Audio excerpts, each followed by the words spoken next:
Welcome to the Family Journey Show, brought to you by Finally Home. Each month, we'll be live with conversations between our Finally Home team and leading experts. Our mission is to provide you with the insights, strategies, and encouragement you need to navigate the unique challenges and joys of your family journey. Whether you're a foster parent, an adoptive caregiver, or a kinship guardian, this show is designed with you in mind. We'll be diving deep into topics that matter most to you, from managing big emotions and building strong family bonds to accessing mental health resources and advocating for your children's needs. So, grab a cup of coffee, get comfortable, and let's embark on this journey together.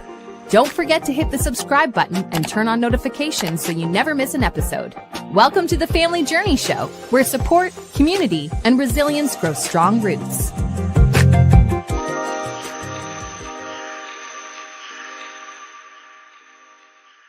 Welcome to Finally Home's Family Journey Show, where we talk about things that are important to families like ours, foster, adoptive, and kinship families. I'm Kristen Orphan, co-founder of Finally Home, here with my co-host, Family Support Director, Linda Motter. Good morning, everyone. Hello, I am Linda Motter. I'm the Family Support Director for Finally Home, as Kristen just said. And you know, at Finally Home, we work with a lot of families who are raising children and youth who have experienced trauma, whether that's in utero trauma or preverbal trauma, or even a teenager who has a lot of very vivid memories and experiences of abuse, neglect, and loss. That's right. So whether it's a grandparent raising a grandchild, an aunt or an uncle, kinship families basically, a foster parent of a sibling group, or international adoptive parents, most of us struggle with the extreme challenges of parenting kids who are exhibiting behaviors that are a direct result of trauma impact. So while we see so many of our families working so hard to find the right therapies and interventions and trying to really understand and address the pain that we know is at the root of the difficult or dangerous behaviors, the reality is we are still left with this day-to-day job of what can we do in everyday family life? How do we set appropriate boundaries? In other words, how do we build homes that are safe and loving for all members? And the sad reality is that sometimes some of us feel like torn, like we're having to choose between the members of the family. So, but what we truly want is to have this safe and loving home for everybody. So today, our special guest, experienced trauma therapist, Ana Morante, is going to talk to us about this sort of specialized kind of parenting, particularly when it comes to outright defiance. So Ana, welcome. We're so happy to have you with us. Could you just start by sharing a little bit about your background and what led you into this really important trauma work? Thank you so much for having me here. It's really an honor to share with you this morning.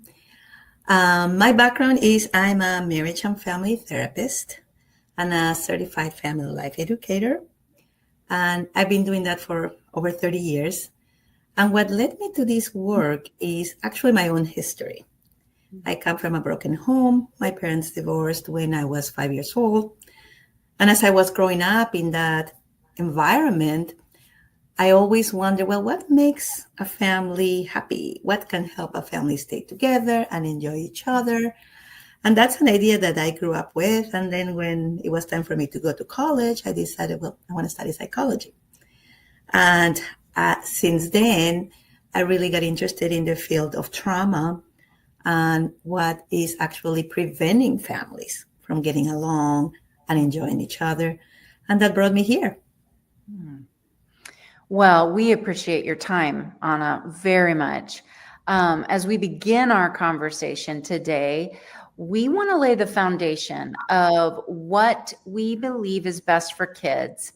And that is what we teach over and over again, is that we believe that parents are the leaders of their home. And ultimately, that is what is best for kids, that there's an adult that's willing and able to take responsibility for the care, provision, and leadership of the family.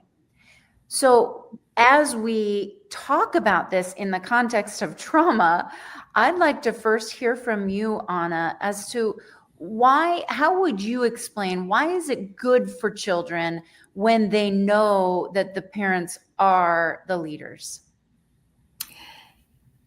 For children, it's very important that they have some main components in order to develop their own sense of self, trust, and their ability to deal with the world.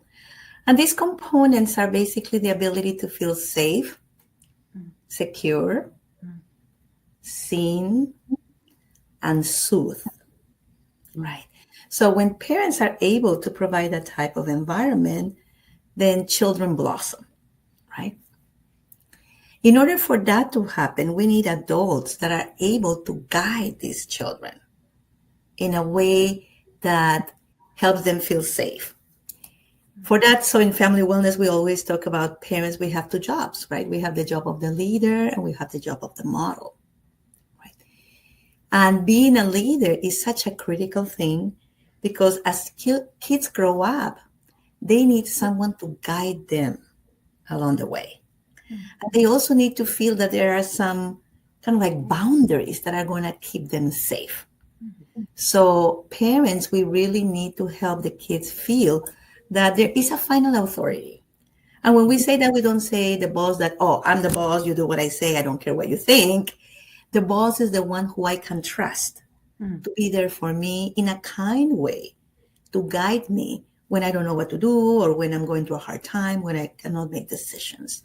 That's why we believe that being a leader and being the boss is critical to create that piece of safety and security that children need.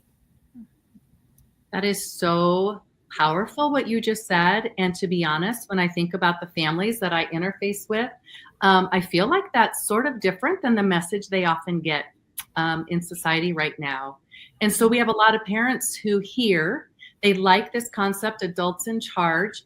They don't really understand, what does this look like? What does it mean to be in charge? Does it look like what my mom and dad did? Does it look like what my neighbor's doing? How about the people on TV? Like, you kind of hinted to that. Like, what does it mean to be in charge? And so how would you define successful parenting?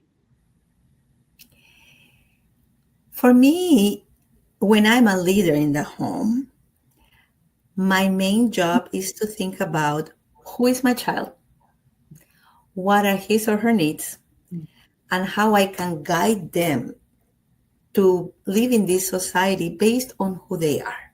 Mm-hmm. So being in charge means that my focus is on what's going to help my kids succeed. Unfortunately, what we see many times is we as parents have an idea of what society wants from our kids, right? And so we do what we want our kids to comply with society, regardless of where the kid is, how they feel. Do they have enough tools for them to do what we are asking them to do, right? So for me, having someone that can guide them to who the kid is and what they need, is the key to be a good leader. So guiding my child with my child's style and actually also challenges in mind. That is really important. I love that perspective. So success is different for each person. What a child is able to do for a variety of reasons. And of course, we're talking about trauma, which has physical, developmental, emotional impact. So you are encouraging us to consider the child, and that's how we define how what they might need to be able to be successful, and it's different for each person. So what advice would you have for parents to ensure that expectations are clear? Because we talked about, you talked about boundaries are important. So what are some of the tips that you have to make sure that the boundaries we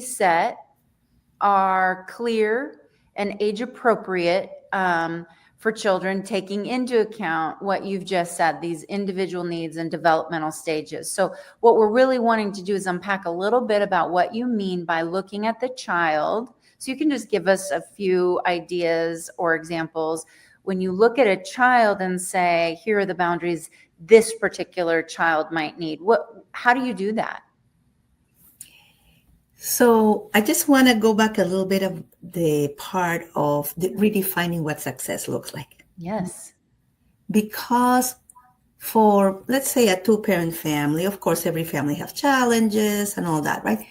But in general, what we expect, or society basically expects of kids, is that they have to go to school, they have to get at least passing grades, they have to do chores at home, they have to contribute in the family.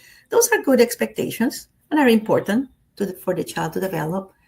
But when we have the element of trauma, and when we're dealing with kinship, adoptive, or foster families, it's very difficult to see right off the bat the level of trauma that each child has. Mm-hmm. So for a child who has gone to trauma, let's say even in utero, let's say that there was domestic violence while the mother was pregnant with the child, that's serious trauma that will impact the way the baby's brain develop even in utero and then later on. There's a lot of research that children that are born after parents have had either domestic violence or even substance abuse, if mother had been using drugs during the time that they were pregnant, the baby's brain is going to act very differently. So I think for parents, we really need to see where my child is, how are they responding to the world, and when they're having difficulties, rather than assuming that they are rebellious or they don't want to obey what we say, is what is blocking them from doing what is expected to do. I've worked with children also for 30 years, and what I know is, especially when the child is small, let's say even up to teenage years, kids want to please the adults. They want to do what the adults ask them to do, right? So, of course, in general, they may disobey here and there, but for the most part, they want to do what adults say.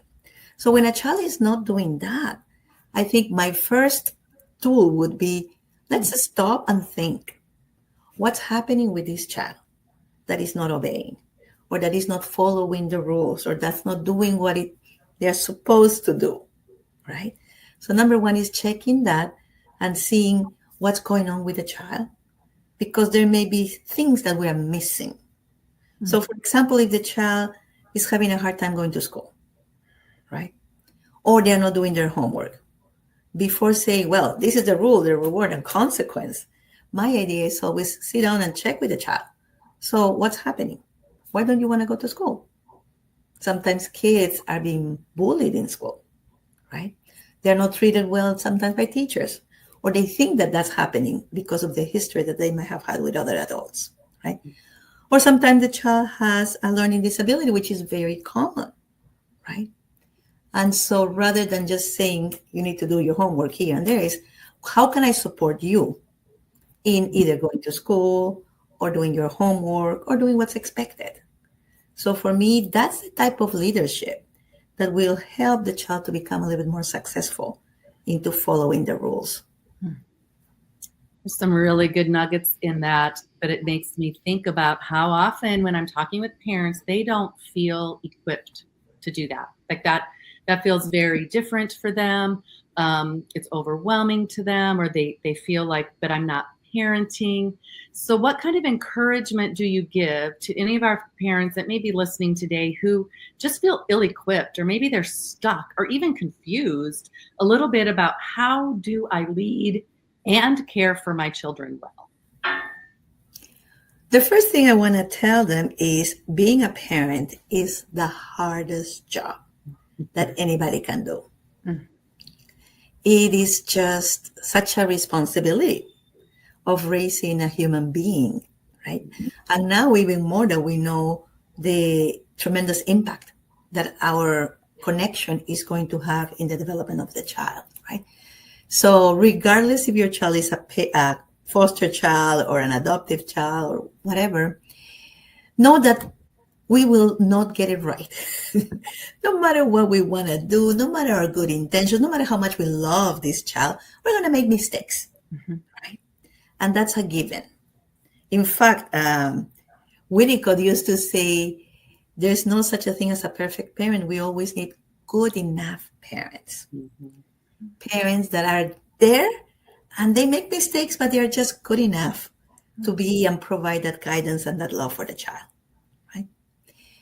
The second thing that I can say is it is normal for us parents to feel lost, to feel out of control, to feel like I don't know what to do when this situation is happening over and over, or when my child is reacting in such an incredible way, right? It's very natural to feel out of control. So one of the things that I think is very important for us first parents to see where I am when the situation is happening. Let's say when my child is either disobeying or throwing a tantrum or escalating to the point that I'm even really scared for my safety.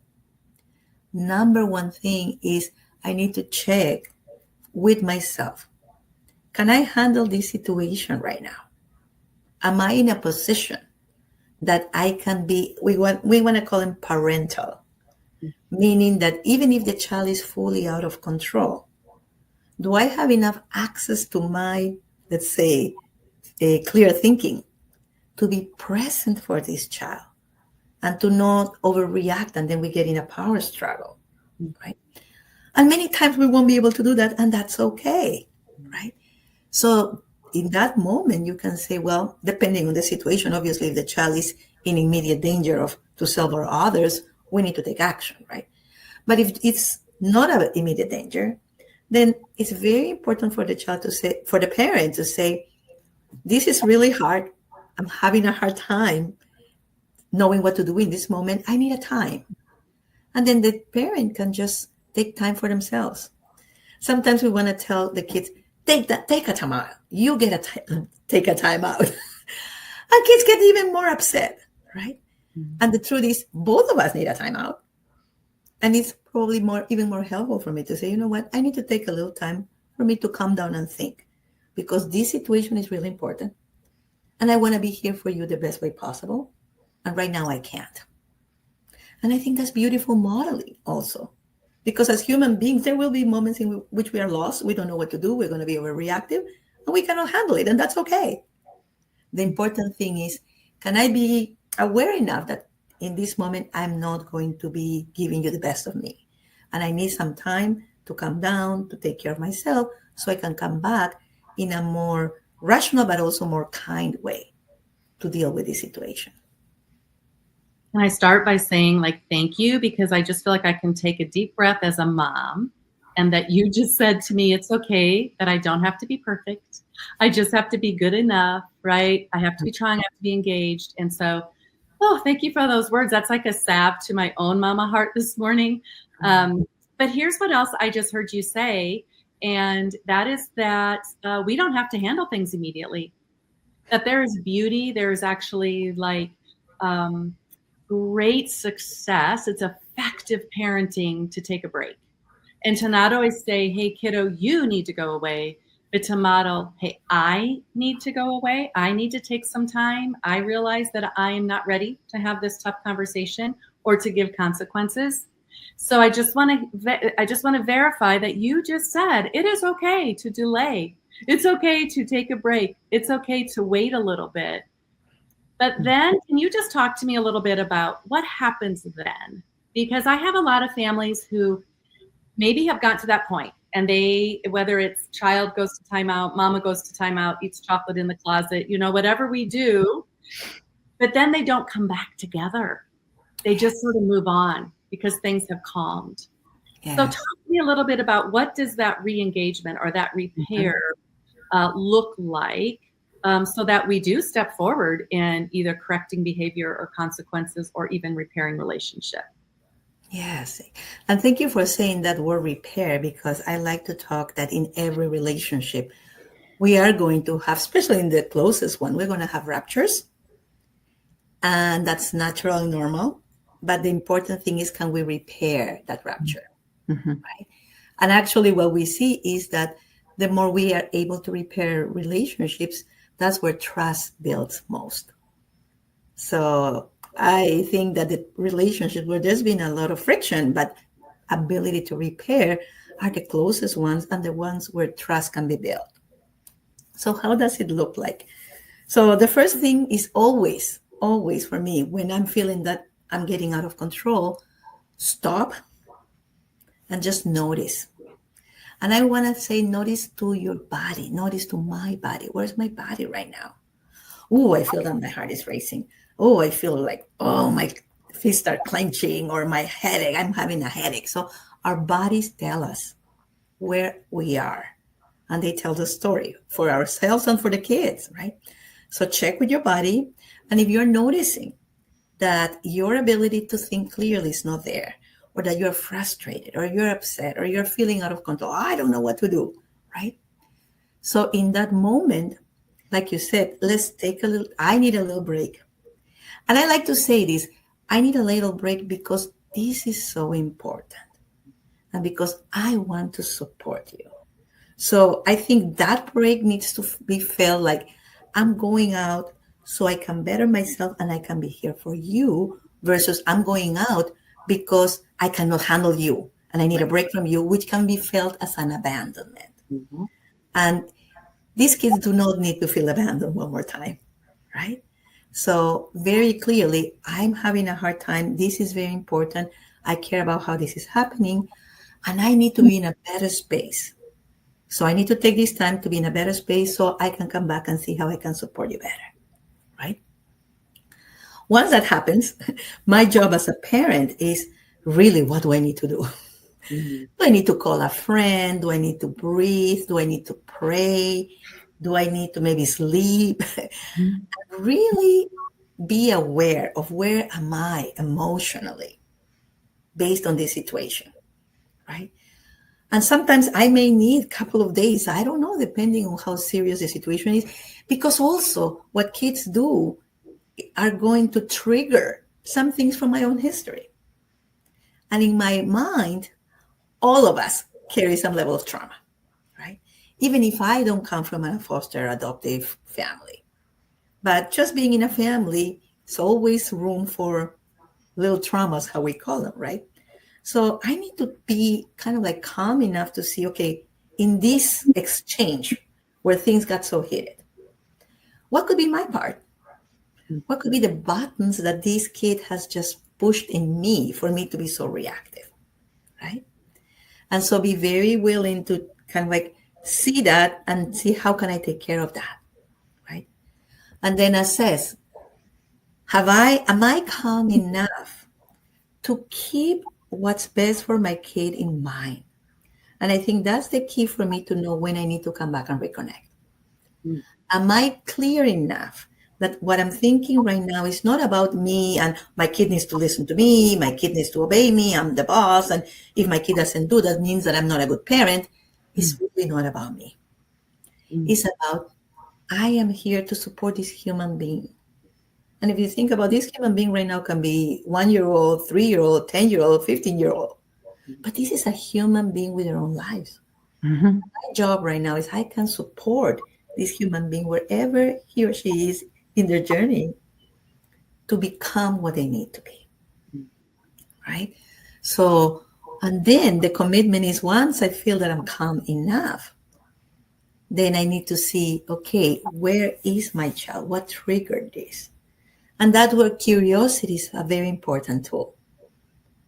Rather than saying, oh, I know you disobey me because no, it's like, okay, you couldn't follow this rule or you got upset because you needed to do this. Let me understand what happens here. And curiosity from the heart opens the door to the child's heart. And it helps them feel seen and heard and important. And when they tell us, well, this is what's happening, this is why I don't want to do this or whatever, then they also calm down enough to get to a point where we can find, okay, so let's say if the task is you need to go to school, right? So how can I support you? And the child has to be also calm enough to say, well, this is what's happening and this is where you can support me. And that's how the repair is done, when the child can feel that I'm coming back, I'm not abandoning them. And when I'm coming back with their best interest in mind, not with my own agenda as a parent. So Anna, thank you for the encouragement and reminder that we want to be able to check in with ourselves, kind of say, what is this doing to me? And also to look at that measure of, am I in a place now where I can be a leader? You've used the word guide, you've used the word parental, and I love that, because what we're trying to do is to be specific for all of us, to say, what does it really mean? And like Linda said, there's so many things we tell ourselves about what it does mean to be a good parent, and then we get a little lost, especially as foster adoptive kinship families, because all of the messages can be a little confusing, whereas there's truth in each of the aspects of parenting. We have to make sure that we're looking at a fully developed picture, which is that we're trying to parent according to what is right and good, what's going to help that unique child to be successful in the world. Their story will be different, because we're all different human beings. We do need to check in with ourselves, because we bring our own humanness into this, our hurts and such, that you've reminded us. And we also know that being a leader part of being a leader is modeling this self-care. So even as you're talking, and you're talking about taking a time out and saying, I need time to go away just to take a beat so that I can really pay attention to what it is that you need from the leader of this home. One of the things I also want to make sure, because like I just said, there's all these different pieces, and some of us can grab onto one and then overemphasize it to the detriment of the whole truth. The whole truth is that I also need a space where it is about me. And you encourage this idea of prayer, calling a friend, taking a physical break. I highly encourage that most of us find ourselves needing to access an expert to talk about some of those things. Not all of us, but I know I certainly have, meaning that sometimes the lie is this is all about the child. And in those moments of being a parent and being in the above position, we are pouring down, and it is about them. And yet there are moments where I need to make sure that I have space to grow, to heal, to learn. So, because that's also part of being a human. So we don't want to go to one full extreme and ignore the other half of it. In order to do what Anna's describing so well, be kind to yourself in saying, then I need someone pouring into me. I need something, information. I need prayer, my faith in Jesus. I need something pouring into me so that I can do this. And that's something that I've seen so many people over the years become injured when they're pouring out and having this high expectation and forgetting that they also need to be filled. So all of what you're encouraging us in is so right and so wise. And we want to tell those who are listening, remember that you're like a vessel pouring out. And boy, this is the hardest job. And it's pouring out. To be calm when someone is just spewing things at you is superhuman. So and yet it is possible to have the skill of saying, time out, boy, I need. Couple other comments I would say is that when we say, okay, take a break, some of our kids will flip out even more if they don't see us. So you have to figure out, you're the expert in your family, and you have to get lots of advisors, figure out what that means, because for different children, it does mean different things. The principle of taking a break and pressing pause and not needing to fix this in the moment is 100% true. How that looks in your home, boy, that also is unique to each child. So we know that, and we recognize it. We acknowledge that. So far we've talked about some amazing things about the importance of being a leader. Leadership is unique to each child. We have to, in order to model and be a leader, we've got to take really good care of ourselves, be willing to stop and check in and be honest, and be willing to admit those things that are getting triggered in us. And then, as Linda said, sometimes we stop there, but what you've encouraged us to do is when there's a rupture, even if lots of time has passed, there always has to be a coming back. So can you give us some examples, Anna, of how to come back with kindness and empathy and follow through now on what the result or the consequence? I like to use the word result interchangeably with consequence, because again, we've got to think very creatively. And yet we have to, there has to be an outcome to defiance or disobedience. So tell us a little bit about that in this context of specialized parenting. Beautiful. Before we go to that, there were a couple of things as you were talking, Kristen, that I wanted to highlight. One of them is the idea of parents, we need to also get fed, basically, right? Nurture ourselves, get the resources so that we can pour into the child. I think one important element is, can we have a support system? And I believe that in Finally Home, you guys provide that beautifully, right? A support system that also tells me what I'm doing right. Or to have friends to support each other, to talk about, I think this is what you're doing right and good for you, right? Because we all need to feel that, hey, we can do this. And if I'm only looking at, oh, I did it wrong, oh, I couldn't handle it, we get discouraged. And I'm sure that all of you guys are doing amazing things, but we hardly recognize them. So I think even for us, getting into the habit of every night, one thing I did well. And you know, in family wellness, that's how we finish every session. What's something that I did well today? What's one thing that I'm proud of? Because we need to reinforce that sense that, yes, I'm doing this, and I'm doing this with my heart, and I'm doing okay, right? And Anna, I want, before you move on, one of the things that is in my heart and mind to share today too is this kind of parent, and parenting in general, this kind of specialized parenting. One of the things we want to caution you is looking at outcomes to prove that one thing you did right. In other words, you know, I don't wait for, I did this right and I must have because my child responded so beautifully.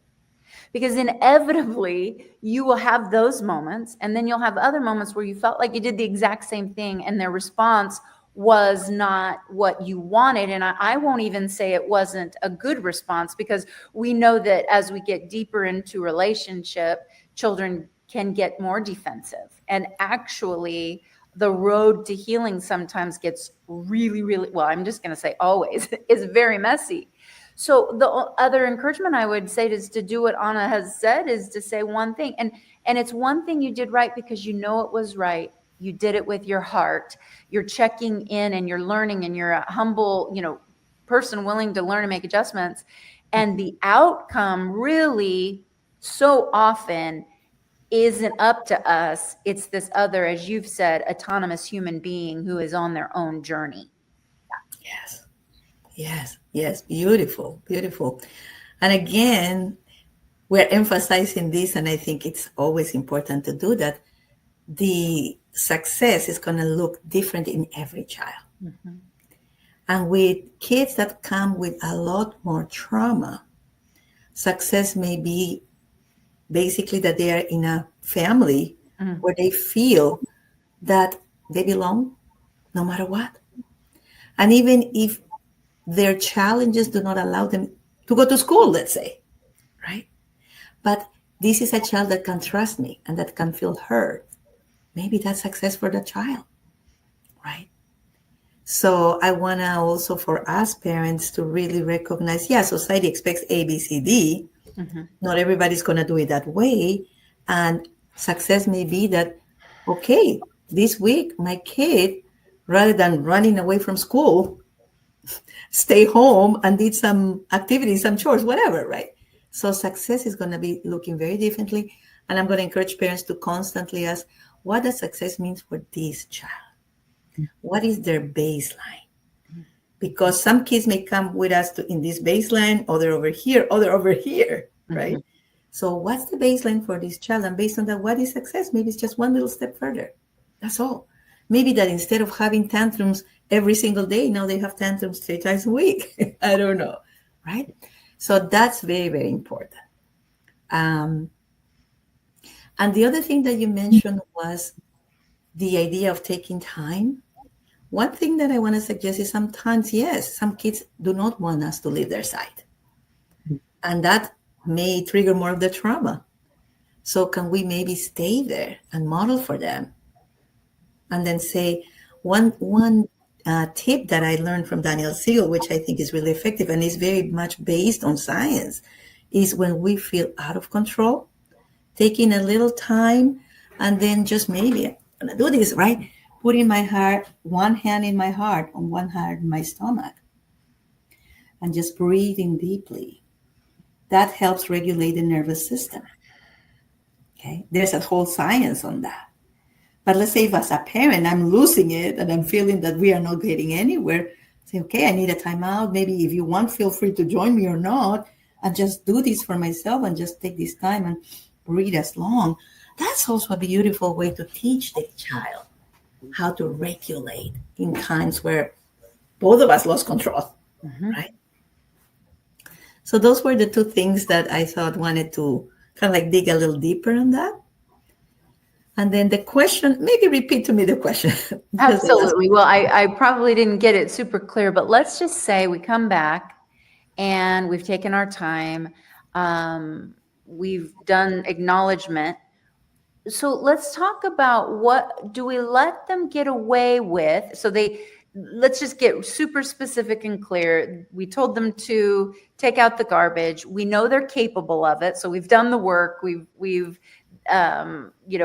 sat and discussed these things. We've tried to connect. We know they're capable of. They just didn't want to do it. And this particular child's response to distract from needing to do that is to throw an all-out tantrum.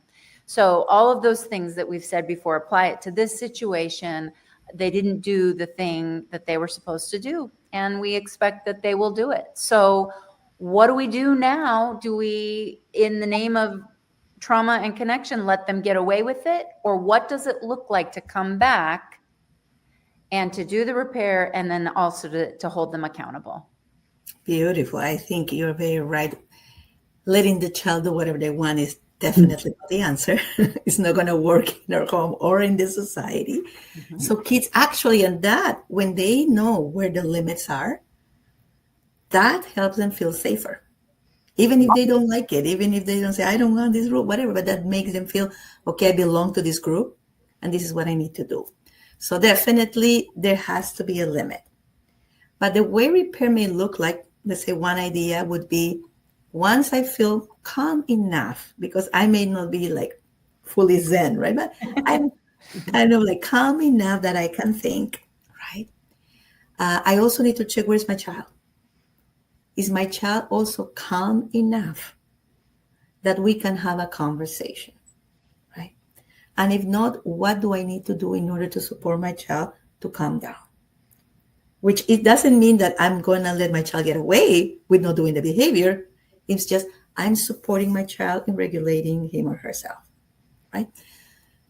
If it needs to be at a different moment, it is at a different moment, right? Maybe the moment of like the trash needs to be taken, the whole thing exploded and it's not going to be taken that day. But maybe at a different moment, at a different time, I can invite my child and say, okay, it's kind of like the idea in that moment to have that attitude of, we are a team here. We're in this home, we are all connected, we're a team, and each of us needs to do a job. So my idea is you need to support a family by taking the trash out. And I'm seeing that you are not doing it repeatedly. So I'm curious about what's preventing you from doing that. Let me understand. But we have to have this attitude of curiosity really deep down. Because if we say, I want to understand, tell me what's going on, then the kid is going to feel in danger, right? But if it's really, truly, I mean, let me understand what's preventing you. And sometimes it may be something related to that specific chore. Sometimes it may be related in school, I'm being bullied and I'm so angry and I don't know where to put my anger. I'm going to put it on you, right? And I'm not going to do what you want, right? So I want to understand, help me understand what is preventing you from doing this. And I think if we can sit down in a calm way with curiosity and check with the child, what's preventing you from doing what we want you to do? Then the child may start kind of like letting us know. It's about the chore itself, or it has nothing to do with the chore. It has something to do with, I'm upset about something else, right? So once we understand the reason why the child is having a hard time following that rule, is like, okay, so what can we do? Because you need to help the family. And I understand that sometimes it's difficult. So do we need to figure out something to support you in taking the trash? Or maybe there's something different that you want to do to support the family. So we may need to tweak a little bit the rule, the reward, and the consequence based on where the child is and what's happening in their inner world. But bottom line, there has to be the rule, the reward, and consequence, right? So I will say that as a parent, I know I get into this trap. I hear a lot of parents when we're talking consequences and all these beautiful steps have happened. And I think a lot of parents are still like, okay, but is there a consequence? And what do I mean by consequence? And what is a good, healthy consequence? I know that I often easily revert to every misbehavior as the consequence of no more screen time. I blame everything on their phone, right? I blame everything. And yes, because we know they love it. And we know that if we take it, we're gonna get their attention. Can you give us some other ideas? Like if I have a child who has been blatantly disobedient and I've gone through all these beautiful steps that you just outlined and we've done repair and we're in conversation, but how do I as a parent think about consequences? Can you just kind of dig into that a little deeper? What do you mean by consequence? And what else can we do besides constantly maybe just taking away screen time? Thank you. That's very, very important. For me, consequences mean what if my child hasn't been able to do the behavior, what is going to support or encourage the child to do the behavior, right? So let's put a very simple example. The child doesn't want to do the bed. And we know that the child is absolutely capable and whatever, right? It's just that they feel lazy, they don't want to do it, right? So, okay, let's say that the rule is before you go to school, you have to do your bed. And the child didn't do it. Maybe a good consequence is, oh, you forgot to do the bed before you go to school. The consequence may be when you come back, you're going to do your bed. And maybe so you don't forget, maybe you'll do it 2 times or 3 times.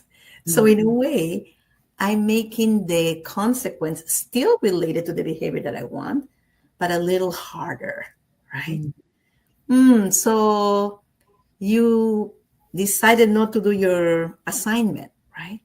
And therefore you got an F. Well, maybe this week you need a little time, extra time to do homework or assignments, right? Because taking screen away could be one first step, because in reality, most of the kids right now are really distracted by screen. But taking the screen alone will not get the chore done, will not get the homework done, will not get the bed done. So that's maybe the first step. And it can be used also as a great reward, right? So I need you to finish your homework. And so I need you to show me your homework finished before I can get back the screen to you. So I always want to think consequences in terms of how can I support the behavior to be done. Now, if the child is failing in school, let's say, maybe a consequence is this child may need extra tutoring. They may need something for learning disabilities, right? So that's where I need to see what's the behavior that is not being done, what's the rule that is not being followed, why is it not followed, and if there's any extra support that the child needs in order to be followed. And if the child is perfectly capable and is nothing more, then maybe I need a consequence that's a little bit harder. So, for example, if my chore is to wash the dishes and I just chose not to do it, okay. So if you want your screen, now you need to do your dishes and the dishes of everybody in the family. Just a little harder, right? So that's just to encourage a child that can do the behavior and is just choosing not to because they don't want to. But in many other cases, the reason why they don't follow the rule is because there are deeper issues underneath. And that's why I think it's important to first have a real talk. And this is what is supposed to happen. This is the rule. I'm seeing that the rule is not followed. I want to understand what's happening, what's getting in the way, and how I can support you in following this rule. That's really good examples for our families to consider in making consequences that are related to the behavior, checking in to see what is it that is preventing you, making sure to the best of our ability, and along with advisors that we are addressing some of the root causes. As we wrap up today, first, thank you, Anna, for your heart and your genuine love and care for families. I have personally witnessed it over many, many years. So I appreciate that and the kind way that you encourage us as parents. We just want to simply say, like Anna said, Finally Home is here for you. None of us have all of the answers. We do need to support one another, walk alongside of each other. Just a few reminders that we do truly believe that kids do best when parents are the leaders. The way we define leadership in a home is very important. And so if you're struggling with that, let's have a conversation about that, because sometimes what's tripping us up is perhaps what we expect of ourselves or what we're expecting of a particular child in any given season. We don't know, because we are all doing our best, and we definitely need a community of support. We also want to say that this is a marathon, not a sprint, and that oftentimes we're repeating these same things over and over and over again: the rupture and the repair, the getting help, getting more information. Also, we never want to have these conversations without acknowledging that we have personal experience in this, and we know that many of you who are tuning in today, your children are either verbally and even sometimes physically abusive or destructive. We recognize that, and we believe that everybody in the home deserves to feel safe. And there are times where you have to have intervention, the kind of intervention that might require calling either the police or an intervention. Many communities now gratefully have therapeutic interveners who will come and help. So know what's going on in your community, that what resources you have, because we never want to suggest that we allow, it's not good for them, for children or young people, to blow up in ways that are either destructive to them or other people. And so we want to make sure that you know in your area, who can you call, who is safe to call, who can help you out. There are just so many different things that this kind of parenting requires. And if you're feeling stuck, please reach out to us. Thank you, Anna. That is all for this week. We look forward to seeing you next month.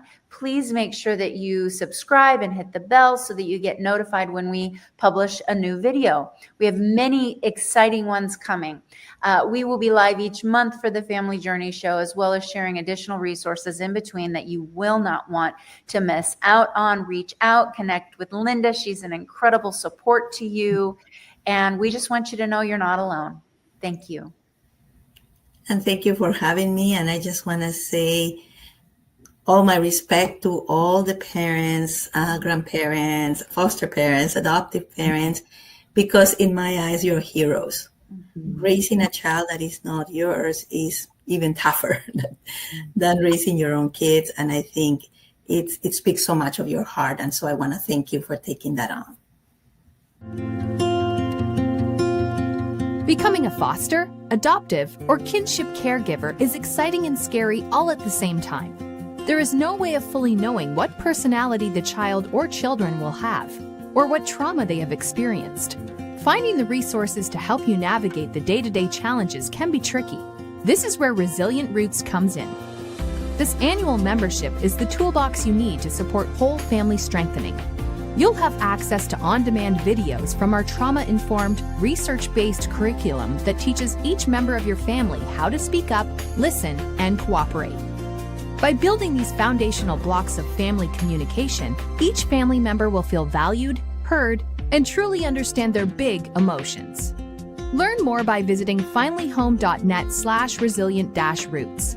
Use code FamilyJourneyShow for 50% off your first year.